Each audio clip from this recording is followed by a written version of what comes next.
வணக்கம். பரபரப்பு மீடியா செய்திகளுக்காக நான் நிரோஷன். இன்று உலகில் உள்ள மிகப்பெரிய பிரச்சனை அமெரிக்க ஜனாதிபதி டிரம்பின் இறக்குமதி வரியுடன் தொடங்கியது. ஆனால் வர்த்தக போர் விரைவாக இறக்குமதி வரிகளுக்கு அப்பால் ஒரு பெரிய அளவிலான அமெரிக்காவுக்கும் அமெரிக்காவின் முன்னாள் நட்பு நாடுகளுக்கும் இடையிலான போராக விரிவடைகிறது.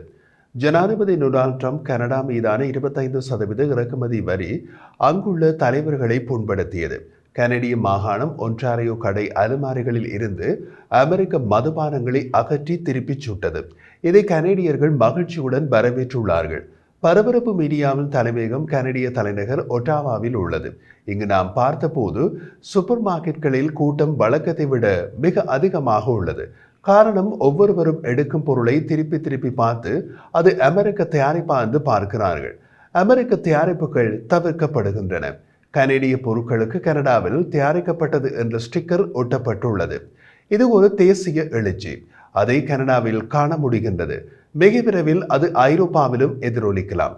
ஆனால் வியாழக்கிழமை ட்ரம்ப் செய்தியாளர்களிடம் கூறிய போது, நான் கனடிய அலுமினியம், ஸ்டீல் மற்றும் வாகன இறக்குமதி வரியை தீவிரமாக நடைமுறைப்படுத்த போவதில்லை என்றார்.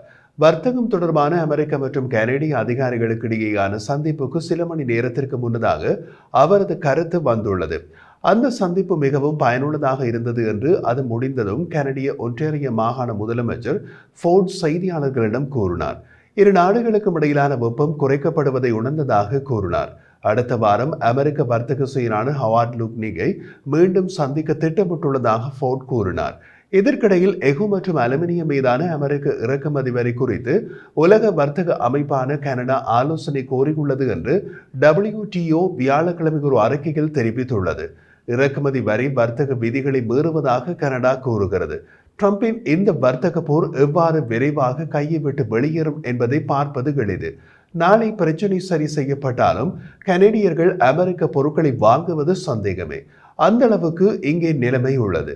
உலக தலைவர்கள் கவனமாக இல்லாவிட்டால் அவர்கள் தப்பிப்பது கடினமான ஒரு விரிவாக்க சுழற்சியில் சிக்கிக் கொள்ளலாம். இது அமெரிக்க கனடா வர்த்தக போர் மட்டுமல்ல, கனடாவை கடந்து இப்போது ஐரோப்பிய ஒன்றியம் வரை சென்று விட்டது. ஏப்ரல் 2 ட்ரம்பின் வரி விதிப்பு ஆசியா மற்றும் ஆஸ்திரேலியாவுக்கு போகிறது. பழிவாங்கும் ஐரோப்பிய ஒன்றிய இறக்குமதி வரி குறித்த கேள்விக்கு ட்ரம்ப் கூறிய போது, நிச்சயமாக நான் பதிலடி கொடுப்பேன் என்று கூறினார். பின்னர் அவர் அதை 200% வரி விதிப்பு என்றார்.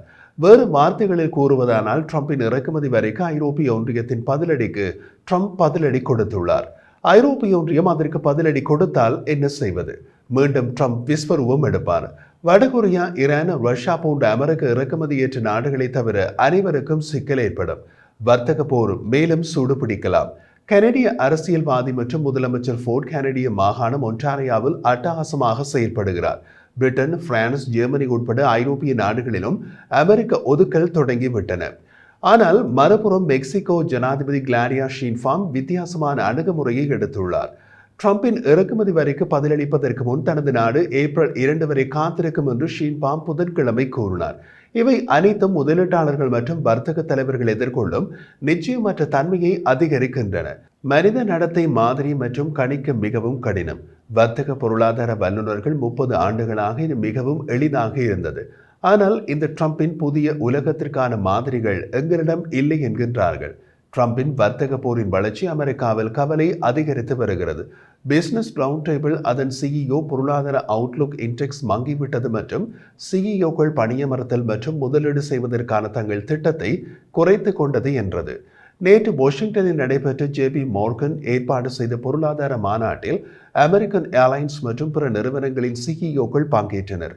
நிகழ்வில் வாக்களித்த 94% CEOக்கள் இறக்குமதி வரியால் அமெரிக்காவில் பணவீக்கம் அதிகமாக இருக்கும் என்றும் 85% பேர் ட்ரம்பின் இறக்குமதி வரி பின்வாங்குவதாகவும் நம்புகின்றனர். எதிரி மற்றும் போட்டி நாடுகளுக்கு பதிலாக நட்பு நாடுகள் மீதான பெரிய அளவிலான ட்ரம்பின் தாக்குதல் அமெரிக்க தலைமை நிர்வாக அதிகாரிகளுக்கு திகைப்பையும் சங்கடத்தையும் ஏற்படுத்தியுள்ளது. அமெரிக்க பொருளாதாரம் உண்மையில் பலவீனமடைய தொடங்கினால் அல்லது அமெரிக்க பங்குச்சந்தை இனமும் பெரிய வீழ்ச்சியை தூண்டினால் ட்ரம்ப் இறக்குமதி வரி விதிப்பு அழுத்தத்தை திரும்ப பெற வேண்டிய கட்டாயத்தில் இருக்கக்கூடும். அமெரிக்க ஜனாதிபதி ஒரு மிக இறுக்கமான இடத்தில் இருக்கிறார். அவரது அதிரடிகள் அவரை எங்கள் நாட்டிலும் உங்கள் நாட்டிலும் நம்பகத்தன்மையுள்ள ஒருவராக காட்டவில்லை.